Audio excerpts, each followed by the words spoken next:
Bismillahirrahmanirrahim. Assalamualaikum warahmatullahi wabarakatuh. Jumpa lagi dengan pembelajaran kimia di materi kimia kelas 10. Baik, kali ini kita akan membahas salah satu materi dasar dari ilmu kimia, yaitu sejarah perkembangan teori atom. Nah, dari mana sih asal kata atom itu sebetulnya? Kemudian bagaimana sih sebetulnya kita menggambarkan atau memvisualisasikan atom itu sehingga tidak ada miskonsepsi atau salah konsep? Marilah kita simak di video berikut. Baik, tentang atom sebetulnya pencetusnya adalah filsuf dari Yunani, yaitu Leukipos dan Demokritos. Dia mencoba untuk menganalisis bahwasanya jika suatu benda itu dibelah, maka suatu saat akan ketemu belahan atau bagian terkecil dari suatu benda tersebut, dan dimana dia tidak bisa dibelah lagi atau tidak bisa dibagi lagi. Nah, itu oleh Leukipos dan Demokritos disebutnya sebagai atom, kayak gitu ya. Nah, sementara seorang filsuf lain, yaitu Aristoteles, dia berpendapat lain bahwasanya materi itu sebenarnya kalau dibelah ya akan terus terbelah terus sampai tak terhingga gitu. Dan bukan kok berhenti di satu titik dan tidak dapat dibagi lagi, bukan gitu. Dan untuk Aristoteles sendiri, dia percaya bahwasanya materi di dunia ini itu tersusun dari 4 unsur, yaitu air, api, udara, dan tanah. Nah, ini sama seperti yang diyakini oleh peradaban kuno seperti Cina, kemudian Mesir, dan India, seperti itu ya. Jadi kalau asal kata atom sendiri itu berasal dari para filsuf Yunani yang mereka mendefinisikan bagian terkecil dari suatu benda yang tidak dapat dibagi lagi. Nah, apakah itu benar? Nah, kita akan bisa saksikan pada bagian berikutnya, yaitu ketika munculnya perkembangan atau ketika berkembangnya ilmu kimia di abad ke-18 seperti itu. Baik, berikutnya adalah sejarah perkembangan atom di era kimia modern di abad ke-18 dan 19 ya tentu saja. Seorang fisikawan dari Inggris bernama John Dalton, dia mengemukakan beberapa teori tentang atom, yang mana dia sebetulnya tidak mengubah definisi dasar dari apa yang dikemukakan oleh Leukipos dan Demokritos. Dalton berpendapat yang pertama, setiap unsur itu terdiri dari bagian yang tidak dapat dibagi lagi, yang disebut atom. Nah, ini sama kan dengan yang tadi Leukipos. Nah, kemudian yang kedua, nah ini Dalton memberikan rincian seperti ini, bahwasanya atom-atom dari setiap unsur itu adalah identik. Ya. Atom-atom dari unsur yang berbeda, misalnya unsur satu dengan unsur yang lain, itu juga sifatnya pasti berbeda, gitu ya. Masanya juga berbeda, sifatnya juga berbeda, itu menurut Dalton. Jadi dia lebih spesifik sekarang. Kemudian yang ketiga, atom dari unsur itu tidak dapat diubah menjadi atom unsur lain dan tidak dapat dimusnahkan serta tidak dapat diciptakan. Ya. Nah, bagaimana dengan adanya reaksi kimia? Nah, reaksi kimia itu menurut Dalton itu merupakan rearrange atau penataan ulang dari atom. Kalau Anda main Lego itu ya, nah itu seperti itu, bisa disusun ulang sesuai dengan bentuk yang kita pingin. Itu menurut Dalton reaksi kimia itu seperti itu. Nah, senyawa itu terbentuk ketika atom-atom dari 2 jenis unsur atau lebih, maksudnya 2 unsur atau lebih itu bergabung dengan perbandingan bilangan bulat dan sederhana, artinya bukan desimal gitu ya. Tapi dari yang dijelaskan Dalton tersebut tentu saja ada kelemahan, yaitu dari mana atom itu bisa berikatan. Nah, itu kan Dalton tidak pernah menjelaskan, gitu ya. Nah, kemudian ternyata atom itu bukan bagian terkecil seperti yang disampaikan Dalton tadi. Nah, ternyata atom itu adalah satu bagian dari satu benda yang dia ternyata di dalamnya terdapat partikel subatom. Apa itu partikel subatom? Partikel subatom adalah partikel penyusun atom. Nanti kita akan bahas berikutnya. Nah, tetapi bagusnya Dalton di sini dia juga sudah melambangkan atau menggambarkan simbol-simbol unsur, gitu ya. Jadi misalnya oksigen itu simbolnya lingkaran, hidrogen itu lingkaran dengan titik di tengahnya, nitrogen itu lingkaran dengan garis tengah di dalamnya.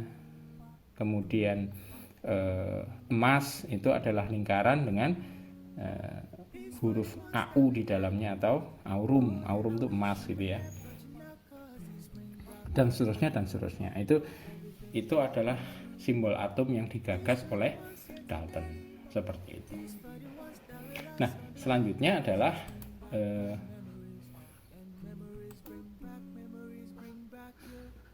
atom dari Joseph John Thomson atau J.J. Thomson. Nah, sebelum mengemukakan teorinya atau model atom dari Thomson ini, ada penemuan yang mendukung. Ya, jadi yang mematahkan postulatnya Dalton tadi, yang ada 4 tadi.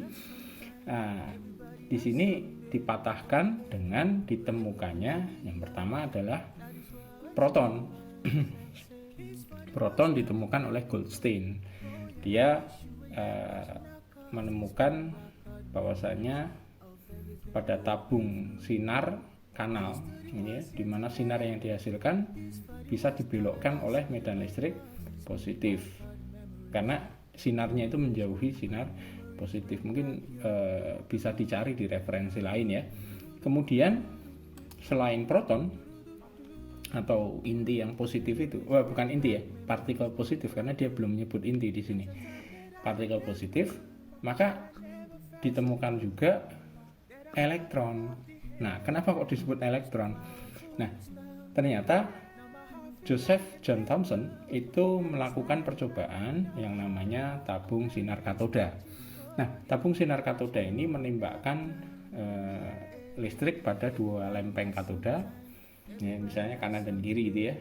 Nah, dari awal dan di akhirnya itu muncul sinar. Nah, sinarnya ini sinar katoda, dan ini adalah cikal bakal ditemukannya televisi tabung, televisi yang masih gede itu. Nah, ternyata partikel ini bisa dibelokkan oleh medan magnet negatif, ya. Jadi menolak negatif. Jadi medan listrik negatif, gitu ya. Nah, bukan medan magnet ya, diralat ya, medan listrik negatif. Dia sinar itu menjauhi. Kalau menjauhi kan partikel yang sama atau yang bermuatan sama, ketika didekatkan akan menjauh. Nah, di sini disimbolkan bahwasanya sinar tersebut bermuatan negatif. Nah, sinar tersebut karena asalnya dari electricity atau dari elektro ya, elektrik, maka dinamakan elektron, ya, partikel penyusun atom negatif. Nah, di sini menginspirasi Thomson untuk menyusun model atomnya sendiri, yaitu model puding plum atau roti kismis. Nah, menurut Thomson, seperti di gambar, bahwasanya atom itu adalah suatu bola positif yang di dalamnya itu ada muatan negatif yang berupa elektron. Itu tersebar merata. Oke. Nah, tentu saja pendapat ini langsung dijatuhkan karena keberadaan elektron itu bagaimana? Kenapa kok bisa berbeda di setiap atom? Nah, bagaimana susunannya sebetulnya? Kalaupun jumlah elektronnya berbeda, nah menempatkannya itu seperti apa? Nah, ini yang merupakan kelemahan dari Thomson. Nah, kemudian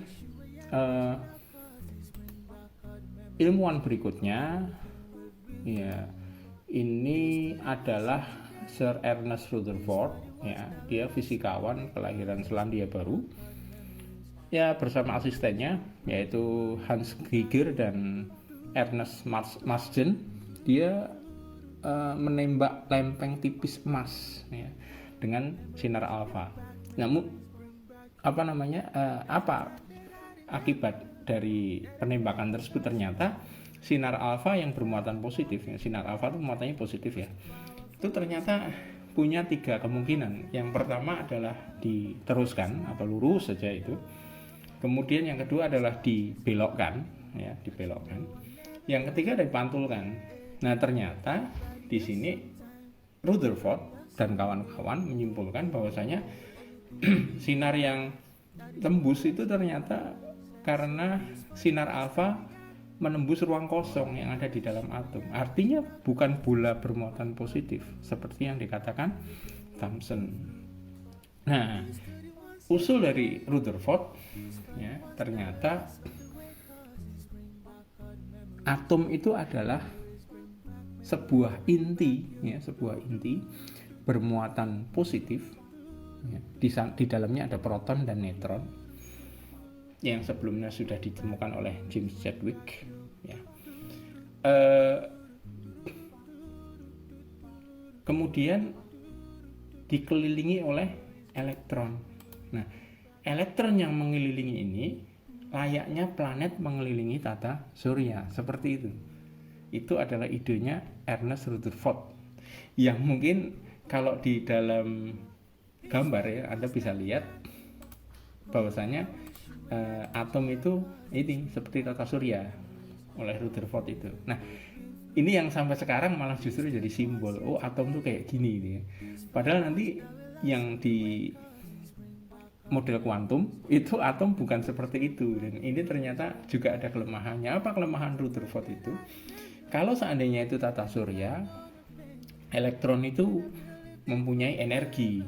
Nah, ketika mengelilingi inti atom, suatu saat energinya akan habis dan dia akan jatuh ke inti, layaknya pesawat yang mengelilingi bumi, kehabisan bahan bakar, otomatis dia akan mendarat, gitu ya. Nah, elektron juga seperti itu seharusnya. Nah, bagaimana itu menjelaskannya? Itu kelemahan dari Rutherford dan juga langsung dibahas oleh seorang fisikawan ya, yang bernama Niels Bohr ya, Niels Bohr. Nah, Niels Bohr ini berpendapat bahwasanya enggak, elektron itu mengelilingi inti tidak membutuhkan energi. Kenapa? Karena elektron itu berada pada lintasan energi, lintasan yang berupa energi yang mengelilingi inti atom. Nah, lintasannya itu apa? Lintasannya adalah orbit ya, orbit, atau disebut juga di dalam atom sebagai kulit. Nah, menurut Bohr orbit ini nanti akan dibahas lebih lanjut ya. Jadi menurut Bohr orbit inilah yang akan mengantarkan elektron dalam tanda kutip ya untuk mengelilingi inti atom ya. Oke, inti itu isinya proton yang bermuatan positif dan neutron yang tidak bermuatan atau netral. Nah, elektron mengelilingi pada lintasan tertentu yang sifatnya stasioner atau tetap mantap energinya, gitu ya, tidak berubah-ubah. Gitu ya. Nah, oleh Bohr lintasan disebut orbit atau kulit. Nah, kulitnya itu sampai keluar itu ya. Artinya kulit pertama, kulit kedua, kulit ketiga itu ya. N sama dengan 1, N2, N3. Nah, kulit pertama itu disebut K dengan tingkat energi paling rendah. Kulit kedua adalah L. Kulit ketiga adalah M, N, O dan seterusnya. Seperti itu. Nah, menurut Bohr lagi yang kedua, selama mengelilingi inti, elektron itu tidak kehilangan energi. Elektron hanya berubah energinya apabila berpindah lintasan. Nah, maksudnya bagaimana? Ya, elektron itu bisa berpindah ya, dari lintasan satu ke lintasan yang lain. Nah, ketika dia berpindah dari tingkat energi yang tinggi atau dari kulit yang luar menuju kulit yang dalam yang dekat dengan inti, maka dia akan memancarkan energi. Ya. Jadi ketika pindah dari kulit ketiga ke kulit ke-1 misalnya, maka dia akan memancarkan energi. Nah, elektron juga akan menyerap energi ketika dia naik atau naik ke tingkat energi yang lebih tinggi. Itu butuh energi, dia akan menyerap energi.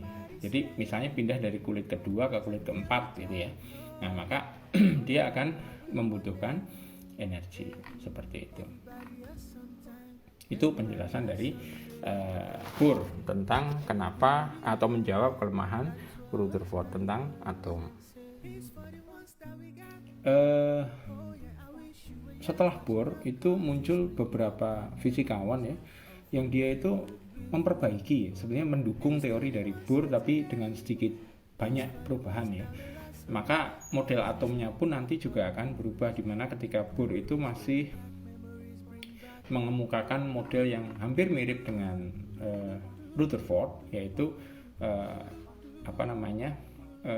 inti bermuatan positif berisi proton dan neutron, kemudian dikelilingi oleh elektron. Bedanya kalau lintasannya Bohr itu merupakan tingkat energi, tapi kalau dari model atomnya sama. Kalau dilihat di gambar yang sebelumnya mungkin bisa dilihat mirip gitu ya. Nah, yang pertama tentang dualisme elektron yang dikemukakan oleh Louis de Broglie ya, Nah, menurut de Broglie, elektron itu bisa berlaku sebagai partikel karena dia memiliki massa ya, dan juga menempati ruangan ya, di orbit kan ruangannya dia kan. Nah, itu dikatakan sebagai partikel. Selanjutnya, menurut de Broglie juga, elektron juga merupakan gelombang ya, karena dia dapat berdifraksi seperti cahaya gitu ya. Nah, ini akan dijelaskan di video setelah ini ya. Nah, kemudian selain de Broglie yang mengemukakan dualisme elektron tadi, ada juga Schrödinger dan Heisenberg yang dia menjelaskan tentang posisi elektron di dalam atom ya. Menurut mereka, posisi elektron itu tidak dapat ditentukan dengan pasti atau hanya merupakan kebolehjadian ya. Nah, atom itu mempunyai kulit berupa elektron tadi. Jadi kulitnya atom itu adalah elektronnya. Elektron itu bayangkanlah sebuah partikel yang dia bergerak terus-menerus dengan kecepatan cahaya mengelilingi inti atom seperti itu. Nah, dia tidak bisa diprediksi. Kenapa? Karena dia berupa lintasan terdiri berbanyak elektron yang bergerak satu sama lain, sehingga nanti lebih menyerupai awan elektron seperti itu menurut mereka berdua gitu ya. Jadi menurut Schrödinger dan Heisenberg. Nah, di mana dapat ditemukan elektron di situ? Itulah prinsip ketidakpastian atau kebolehjadian menemukan elektron. Dengan apa? Dengan bilangan kuantum. Itu nanti akan kita jelaskan pada materi lain. Ya. Nah, setiap elektron memiliki setiap kulit elektron itu memiliki subkulit elektron. Nah, setiap subkulit juga memiliki subkulitnya. Jadi nanti kita akan kenal yang namanya orbit dan kita akan kenal yang namanya orbital seperti itu ya.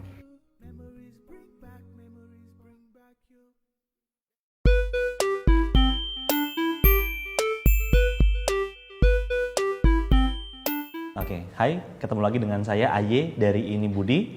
Seperti yang disampaikan di video sebelumnya, dalam video kali ini kita akan membahas lebih lanjut tentang sebuah teori atom yang akan kalian gunakan sampai nanti. Ya, jadi teori-teori atom sebelumnya sudah tidak digunakan. Yang akan digunakan adalah teori atom kuantum. Ya, teori ini yang akan kalian pergunakan sampai nanti kalian selesai mempelajari materi SMA di kelas 12. Nah, teori atom kuantum ini dia lahir dari teori atom Bohr, ya. Jadi ceritanya dari teori atom Bohr yang menyatakan bahwa ternyata elektron itu dia punya tingkatan energi, kemudian dianalisis lebih lanjut. Nah, sayangnya si Bohr ini, kelemahan dari teori atom Bohr adalah dia si Bohr itu tidak bisa menjelaskan kenapa atom-atom yang lain selain hidrogen, kenapa perilakunya juga seperti itu. Dia tidak bisa menjelaskan. Teori atom Bohr itu hanya berlaku untuk atom hidrogen. Padahal kita tahu ada banyak sekali atom di alam semesta. Jumlahnya untuk unsur ada sekitar 118 lebih unsur ya. Dia tidak bisa menjelaskan untuk atom-atom yang lain. Sedemikian hingga akhirnya saat itu para ilmuwan dia melakukan keroyokan. Jadi gotong royong gitu ya. Ilmuwan itu melakukan penelitian, kemudian mereka melakukan analisis bersama-sama sehingga lahirnya sebuah teori atom kuantum. Dan dua tokoh yang utama dalam mengembangkan teori atom kuantum ini adalah ada dua orang, yaitu ada Schrödinger dan ada Maxwell. Dua orang ini dia adalah ya sama-sama fisika, matematika. Dia mencoba untuk membuat persamaan-persamaan sedemikian hingga keluar berbagai macam teori tentang atom kuantum. Dan kita bisa lihat lebih dalam teman-teman, dari hasil kesimpulan mereka menyimpulkan intinya satu. Secara fisika, elektron itu keberadaannya tidak dapat diketahui secara langsung. Jadi kita tidak bisa menentukan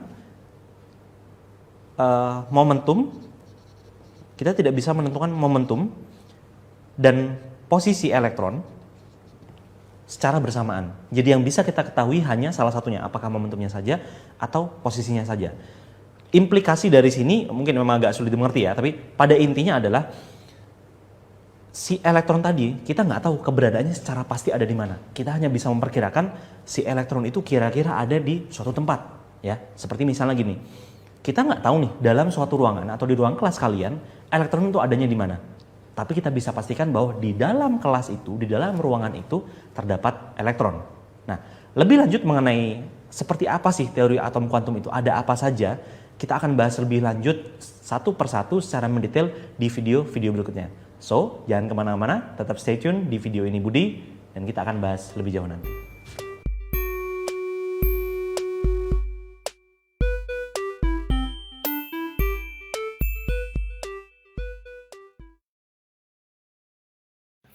Nah, setelah mendengarkan penjelasan tadi, maka dapat disimpulkan dari timeline atau garis waktu berjalannya perkembangan teori atom. Yang pertama, atom itu ternyata bukan benda bejat yang tidak dapat dibagi lagi, karena di dalamnya ada elektron, ada proton dan neutron yang mengisi inti atom, seperti itu. Kemudian atom mempunyai bagian yang dinamakan partikel subatom. Selanjutnya, menurut Bohr, elektron itu ketika mengelilingi inti tidak berubah energinya, tetapi elektron akan menyerap energi ketika dia berpindah ke tingkat energi yang lebih tinggi, dan akan memancarkan energi ketika berpindah ke kulit yang lebih rendah. Nah, untuk teori atom mekanika kuantum didasari dari pendapat Louis de Broglie yang mengemukakan bahwasanya elektron itu berperilaku sebagai partikel dan juga sebagai gelombang.